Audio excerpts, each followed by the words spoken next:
ನಮಸ್ಕಾರ ಸ್ನೇಹಿತರೆ, ಇಂದು ನಾವು ಟೇಸ್ಟಿಯಾಗಿರೋ ಮಸಾಲ ಚಿತ್ರಾನ್ನ ಮಾಡೋಣ ಬನ್ನಿ. ಇದು ಬೇಗನೆ ರೆಡಿ ಆಗುತ್ತೆ ಮತ್ತು ಎಲ್ಲರಿಗೂ ಇಷ್ಟಪಡುವ ರೆಸಿಪಿ. ಈಗ ಒಂದು ಜಾರ್ನ ತಗೊಂಡಿದ್ದೀನಿ. ಜಾರ್ಗೆ ನಾನು ಖಾರಕ್ಕೆ ಎಷ್ಟು ಬೇಕೋ ಅಷ್ಟು ಹಸಿಮೆಣಸಿನ್ಕಾಯಿನ ಆ್ಯಡ್ ಮಾಡ್ಕೊತಾ ಇದ್ದೀನಿ. ನಂತರ 1 ಇಂಚಷ್ಟು ಶುಂಠಿನ ಆ್ಯಡ್ ಮಾಡ್ಕೊತಾ ಇದ್ದೀನಿ. ಶುಂಠಿನ ಆ್ಯಡ್ ಮಾಡ್ಕೊಂಡು ನಂತರ 1 ಗಡ್ಡೆಯಷ್ಟು ಬಿಡಿಸಿರೋ ಬೆಳ್ಳುಳ್ಳಿನ ಆ್ಯಡ್ ಮಾಡ್ಕೊತಾ ಇದ್ದೀನಿ. ಈ ರೀತಿ ಸಿಪ್ಪೆ ಸಮೇತನೇ ಆ್ಯಡ್ ಮಾಡ್ಕೋಬೇಕು. ನಂತರ ಎರಡೇ ಕರ್ಬೇವಿನ ಸೊಪ್ಪನ್ನ ಆ್ಯಡ್ ಮಾಡ್ಕೊತಾ ಇದ್ದೀನಿ. ನಂತರ ಇದಕ್ಕೆ ಮೇನ್ ಆಗಿ ಬೇಕಾಗಿರೋದೇ ಕೊತ್ತಂಬರಿ ಸೊಪ್ಪು 1 ಕಪ್ಪಷ್ಟು ನಾನು ಆ್ಯಡ್ ಮಾಡ್ಕೊತಾ ಇದ್ದೀನಿ, ನೋಡ್ತಾ ಇರ್ಬೋದು.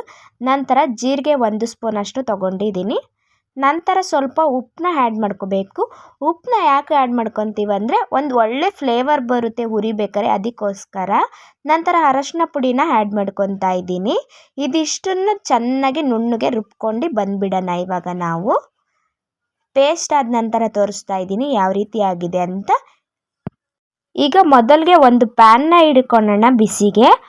ಪ್ಯಾನ್ ಚೆನ್ನಾಗಿ ಕಾದ ನಂತರ ಅದಕ್ಕೆ ಎಣ್ಣೆ ಆ್ಯಡ್ ಮಾಡ್ಕೊಳ್ಳೋಣ.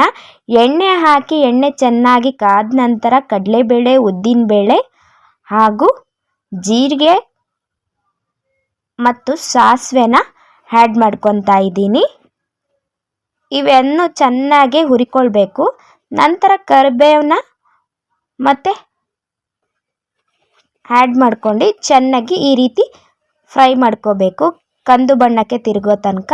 ಇದಿಷ್ಟು ಚೆನ್ನಾಗಿ ಫ್ರೈ ಮಾಡ್ಕೊಂಡ ನಂತರ ನಾನು ಇದಕ್ಕೆ ಈರುಳ್ಳಿನ ಆ್ಯಡ್ ಮಾಡ್ಕೊತಾ ಇದ್ದೀನಿ. ಈರುಳ್ಳಿನೂ ಕೂಡ ಚೆನ್ನಾಗಿ ಫ್ರೈ ಮಾಡ್ಕೋಬೇಕು. ಈರುಳ್ಳಿ ಎಲ್ಲ ಗೋಲ್ಡನ್ ಬ್ರೌನ್ ಆಗೋ ತನಕ ಚೆನ್ನಾಗಿ ಫ್ರೈ ಬಂದುಬಿಡೋಣ. ಈರುಳ್ಳಿ ಬೇಗ ಫ್ರೈ ಆಗಬೇಕಂದ್ರೆ ಅದಕ್ಕೆ ಸ್ವಲ್ಪ ಉಪ್ಪನ್ನ ಆ್ಯಡ್ ಮಾಡ್ಕೊತಾ ಇದ್ದೀನಿ. ಇದಿಷ್ಟು ಆ್ಯಡ್ ಮಾಡ್ಕೊಂಡು ಚೆನ್ನಾಗಿ ಫ್ರೈ ಮಾಡ್ಕೊಂಡಾಯ್ತು. ಇದಿಷ್ಟು ಚೆನ್ನಾಗಿ ಫ್ರೈ ಮಾಡ್ಕೊಂಡ ನಂತರ ನಾನು ಇದಕ್ಕೆ ರುಬ್ಬಿಟ್ಟಿರೋ ಪೇಸ್ಟ್ನ ಆ್ಯಡ್ ಮಾಡ್ಕೊತಾ ಇದ್ದೀನಿ. ರುಬ್ಬಿಟ್ಟಿರೋ ಪೇಸ್ಟ್ನ ಆ್ಯಡ್ ಮಾಡ್ಕೊಂಡು ಪೇಸ್ಟ್ ಫುಲ್ಲು ಈರುಳ್ಳಿಗೆಲ್ಲ ಅಂಟ್ಕೋಬೇಕು, ಅಲ್ಲಿ ತನಕ ಚೆನ್ನಾಗಿ ಹುರ್ಕೊಳ್ಳಿ. ಇದಿಷ್ಟು ಚೆನ್ನಾಗಿ ಹುರ್ಕೋಬೇಕು, ಯಾಕಂದರೆ ಇದಕ್ಕೆ ನಾವು ಮಸಾಲ ರುಬ್ಬಿರಲ್ವಲ್ಲ, ಹಸಿ ಮಸಾಲ ರುಬ್ಬಿರೋ ಕಾರಣದಿಂದ ಈ ಪೇಸ್ಟ್ನ ಚೆನ್ನಾಗಿ ಎಣ್ಣೆಲೆ ಫ್ರೈ ಮಾಡ್ಕೋಬೇಕು. ಡೀಪ್ ಫ್ರೈ ಆಗಬೇಕು, ಅಲ್ಲಿ ತನಕ ಚೆನ್ನಾಗಿ ಫ್ರೈ ಮಾಡ್ಕೊಳ್ಳಿ. ನೋಡ್ತಾ ಇರ್ಬೋದು, ಇವಾಗ ಸೈಡಲ್ಲಿ ಮಧ್ಯದಲ್ಲೆಲ್ಲ ಎಣ್ಣೆ ಬಿಡ್ತಾ ಇದೆ.